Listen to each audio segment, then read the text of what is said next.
Is Takshay, Hi, my name is Ankita Sharma. and we're here to present a presentation on statistics of management. And Ankita would be starting the presentation now.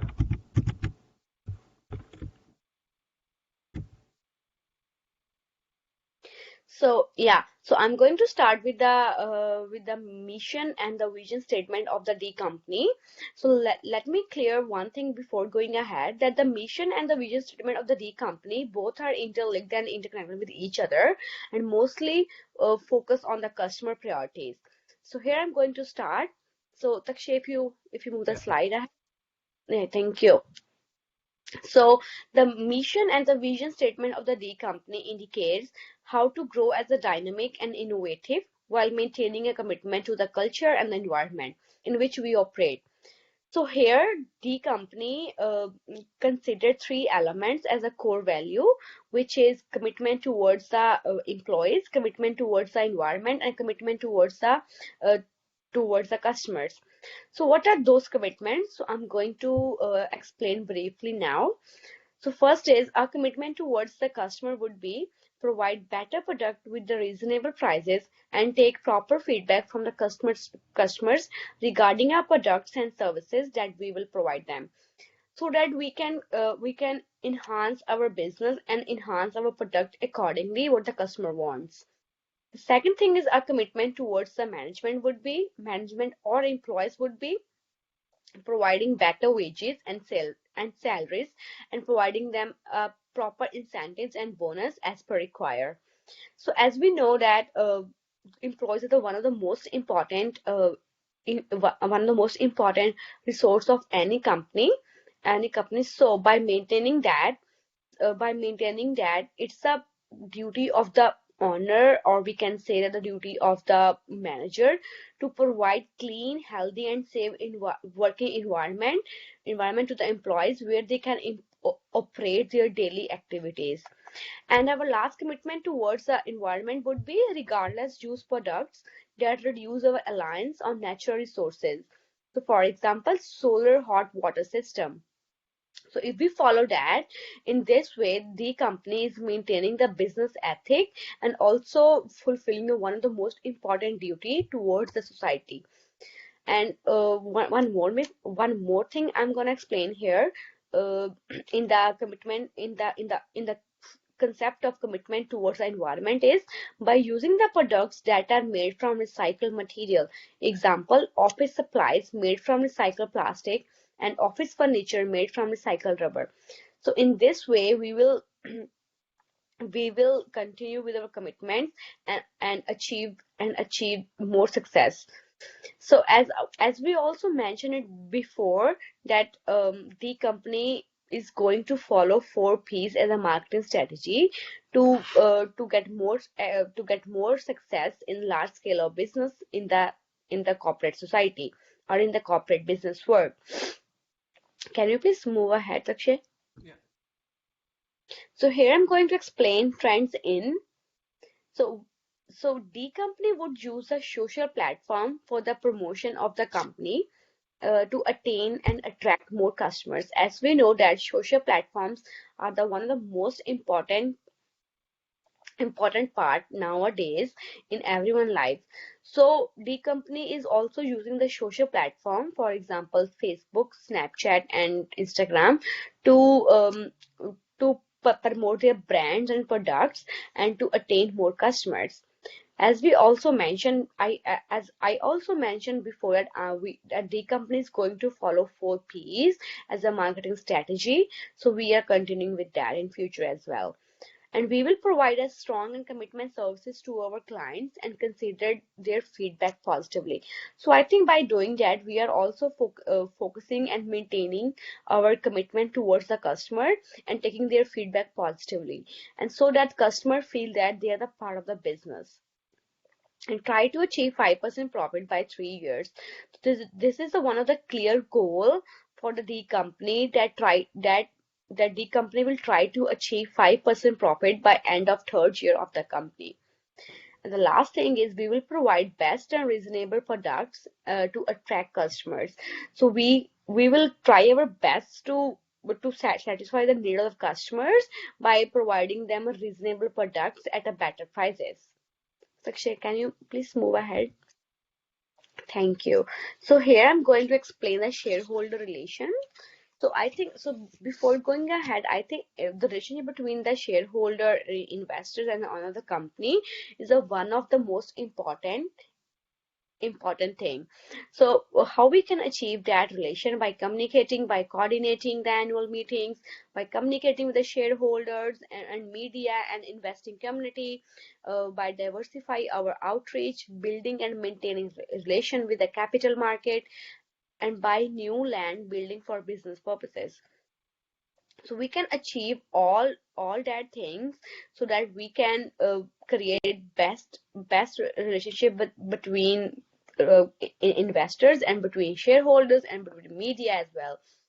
How we can do that, like in the other way we can do, if we provide the investor feedback to the company stakeholder, and by providing a non-financial data for the company valuation and coordinating conferences for shareholder and the press and media, that also help to attain our investor and shareholder relationship in a better way and run smoothly.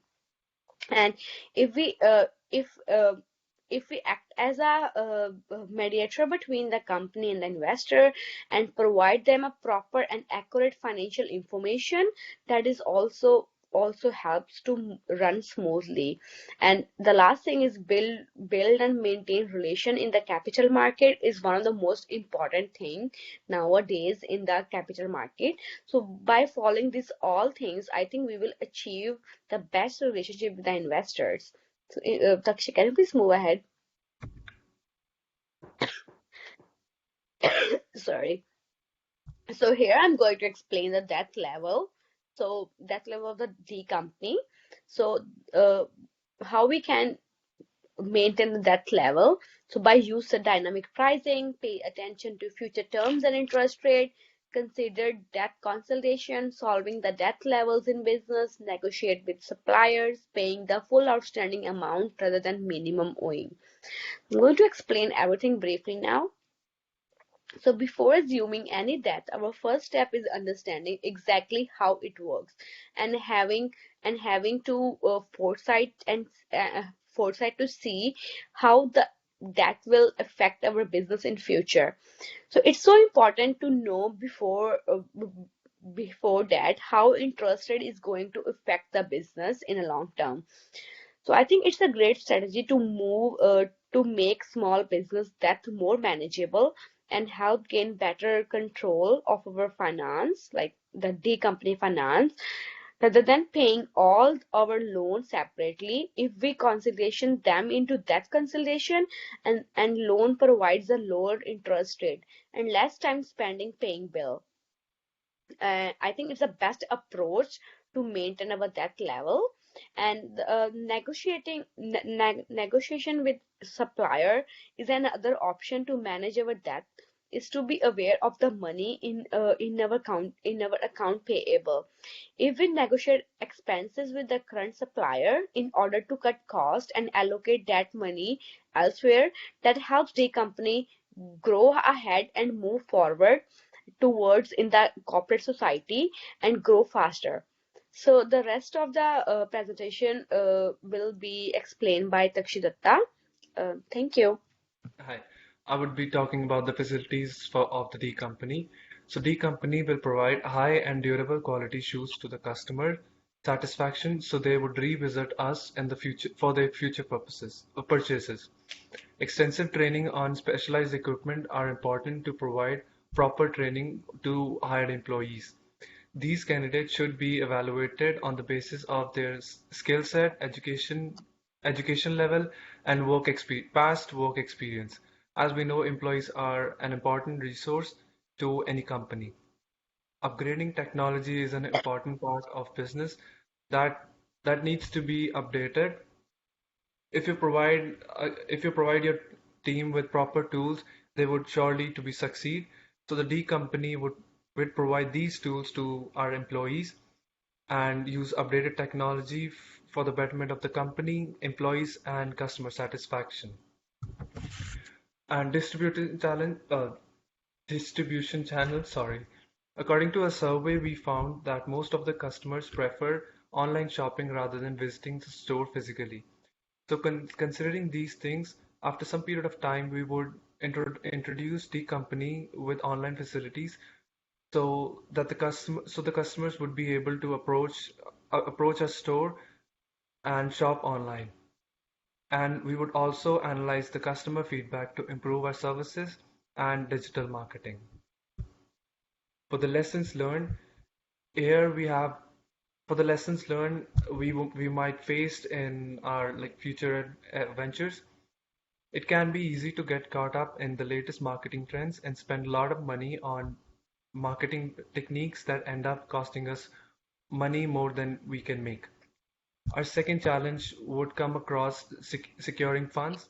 One way to manage our cash flow is by securing funds and by raising finances, which can be challenging and it can be hard to know where to get the money to run the business. So managing time is very efficient and is important when starting a new business. The new business owners have to wear so many hats as and they would get easily distracted and would lose focus to the task at hand. Poor financial planning may considered to be the reason to many business failures. D company's cost, if the D company's cost is greater than the revenue coming in, then we would surely do, then we won't be successful in the future. As a first-time entrepreneurs, it is highly unlikely that we would have every knowledge how to run a business, and as lack of knowledge can lead us to do so many mistakes, thus not succeeding in the business. So here we have actions on how we can overcome the challenges. First things first, we will create a proper marketing plan that how we can reach to our customers. And the second one, to overcome the challenge of securing funds, we will engage to get the proper knowledge about the types of funding, and we will share these things with our investors and indulge ourselves to business plans and cash flow forecast. As we know, government is also helping to start loans to provide secure funding at a very low interest rate. To overcome the time management and productivity challenge, we will do pre-planning regarding our goals and sorry, pre-planning regarding our goals, and we'll keep on tracking our success rate. So we are considering using time management apps to create a list of things that we need to do. So if we have any important task at hand to complete, we would be notified and we would be able to manage these things more efficiently. To overcome the financial management challenge, we will go with the we would sorry. So to overcome the financial management challenge, we will go with plan of creating cash flow forecast that predicts our sale and our profit and loss. After that, we can also see our money, and after that, we can also see where our money is coming from and where we are spending it, so we can manage it more properly. To overcome the challenge of knowledge gap, we will try to indulge ourselves to observe as much as knowledge as we can. We will learn about critical areas such as finances, marketing and sales, and be uh, we will also be welcoming business advices, researching on business websites, events, and join business groups and seek mentors. And for the changes to plan, engaging more on social media platform for promotion, such as like these days, Instagram, Snapchat, these are the things that are more popular on the market. We would try ourselves to promote our company and the facilities that we provide on there. More specification regarding our goals and plans. We won't be diplomatic to our customers to as to what we would be providing and what we will be doing in the future. We would straight away told them, and we would also accept their feedbacks regardless of what they are. Set clear goals, measuring results, customer rewards. We would also provide customers with small intense incentives and rewards that a regular customer would get. And yeah, so these are the things that we plan to do for the business. We hope you like it. And this is Takshay, that's Ankita Sharma. Uh, uh, And yeah, if you have any question regarding a presentation, please let us know in the feedback area. Thank you. thank you so much for your time.